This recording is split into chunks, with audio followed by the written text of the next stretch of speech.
Rune Dragons are a high mid-level Slayer mob that are a long part of the grind for the Slayer collection log. This guide will seek to show you the ins and outs of how to do Rune Dragons. Firstly, Rune Dragons require the completion of the Ritual of the Majra quest and the Fate of the Gods quest. They are assigned by Morven and Lanieka, so access to either of those Slayer Masters is required to kill them on task for the rare drop chance. Rune Dragons are located on Ketsi, which can be accessed via the World Gate. The fastest way to get there is to teleport using the 6th Age Circuit to get there directly.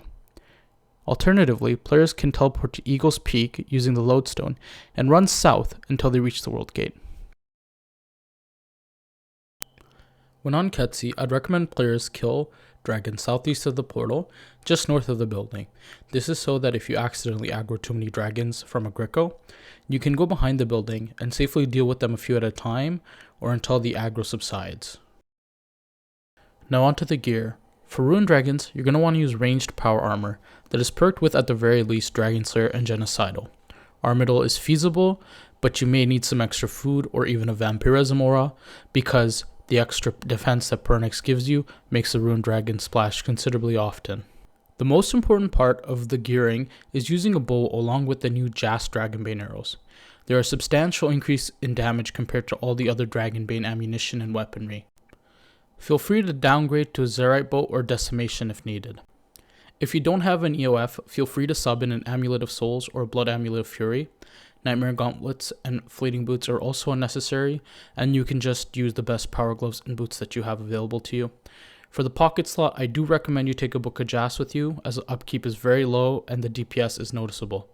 For auras, I'd recommend using Dedicated Slayer to prolong the task, Penance for prayer recovery, saving you inventory space, or Reckless for a damage boost. Sharpshooter can also be used if you're splashing a lot, but that's unlikely considering the extra accuracy you get from the new Jas arrows. For inventory, bring Overload Salves, Searing Overloads, or Extremes and Super Anti-Fire, with some form of prayer renewal. Any kind of Adrenaline Potion will work to help you speed up your kills, a Ring of Vigor switch, a 6th Age Circuit for teleporting, Magic Notepaper for Dragon drops, as well as the Bone drops, a Spring Cleaner, and an Ancient Elven Ritual Shard as long as Enhanced Excalibur are useful, but are optional. If you decide to use the Penance Aura or Penance Powder, you will need less restores in your inventory than I do, but you might be adding on to your cost if you're using Penance Powder. Another key part of killing Rune Dragons as fast as possible is effective looting. The best way to do this is by using the Death Note relic that notes all the bone drops and the Bone Crusher upgrade, which picks up all the drop bones, along with a legendary pet to pick up all the dragon secondary drops, and a Spring Cleaner to take care of all the guaranteed rune salvage drops. You'll effectively never need to manually loot any drops as long as you have one free inventory slot. If you don't have these unlocked, I'd advise instead of using a legendary pet to use a Ripper Demon or a Blood Reaver for increased DPS. Now for the mechanics of Rune Dragons. Honestly, they're fairly negligible, but I'll go over them briefly anyways. Rune Dragons have 3 distinct phases: Armored, which they spawn in, Flying, at 45,045 HP, and Enraged, at 22,522 life points. In Armored phase, you need to use some kind of Dragonbane weapon or ammo, as you will deal substantially reduced damage otherwise. When you hit the HP threshold, the dragon will transition to flying. During this transition, damage is reduced to 10% and becomes immune to melee attacks afterwards. The dragon can use special blue fire that is not fully blocked by super anti-fire, but it does negligible damage, so you'll be able to heal through it. Lastly, during the enraged phase, the dragon will get stronger with every attack, but your DPS will be more than fast enough to make this mechanic also negligible. Additionally, there is a 1 in 50 chance of spawning an elite rune dragon. When this does happen, you want it to be the next target you kill after you have all other rune dragons that are aggroed on you killed. Now onto the more practical side of killing Rune Dragons, you want to camp Soul Slit with either Anguish or Desolation during the entirety of the task. If you don't have these available, you can use Protect from range instead. Another thing to keep in mind is you want to be mindful of not aggroing more than 2 to 3 dragons at a time by accident with Greco or Bombardment, as when you have 4 to 5 dragons on you at once, the damage does stack up. Lastly, You're going to want to be mindful of when you use heavy hitting abilities such as Tuska's Wrath, Shadow Tendrils, a Dark Bow EOF, or even Snapshot. Because when you're phasing the dragon, if it hits its HP threshold, it won't take any damage beyond that until it phases properly. So the damage from very high hitting abilities could be reduced substantially if you put them towards the tail end of a phase.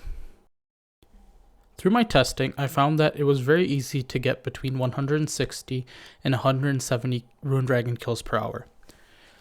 For the rewards, I use the lower bound of 160 to calculate the rates. You should expect 672,000 combat experience an hour, 221,000 HP experience an hour, and 328,000 Slayer experience an hour.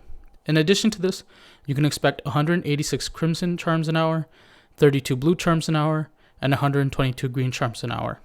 A total revenue of about 14 mil an hour is what you should expect, including rares over time. The operating cost of this setup is about 4 mil an hour because of the price of Jas arrows per hour. Thus, with rares taken into account, you can expect long-term profits of 10 mil an hour. Without rares, you can expect profits of between 6 and 7 mil an hour. Lastly, I'd like to talk about the Slayer log at Rune Dragons. Rune Dragons drop a few items of note needed for the Slayer collection log.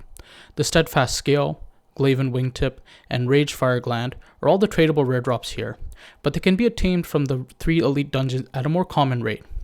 However, the Ketsi Ring and the Ketsi Outfit Scroll are relatively rare drops, so you still need to kill Rune Dragons to obtain these drops towards the log, so you might as well just do the Rune Dragons for the Wingtip, Rage Fire Gland, Steadfast Scale, and the Ketsi Ring and Ketsi Outfit all at once. The Ketsi Ring, like the other drops, is obtainable from all Rune Dragons, but the Outfit Scroll is unique in that it is a 1 in 200 drop only from the elite variant of the Rune Dragons. So, if you are going for this item in specific for log, you could enhance your chances of obtaining one by using Felstock Incense Sticks to increase the odds of an elite dragon spawning by 4% at the maximum potency. If you've made it this far, thanks for watching my guide. If you have any questions, feel free to comment down below. Don't forget to like and subscribe, and until next time.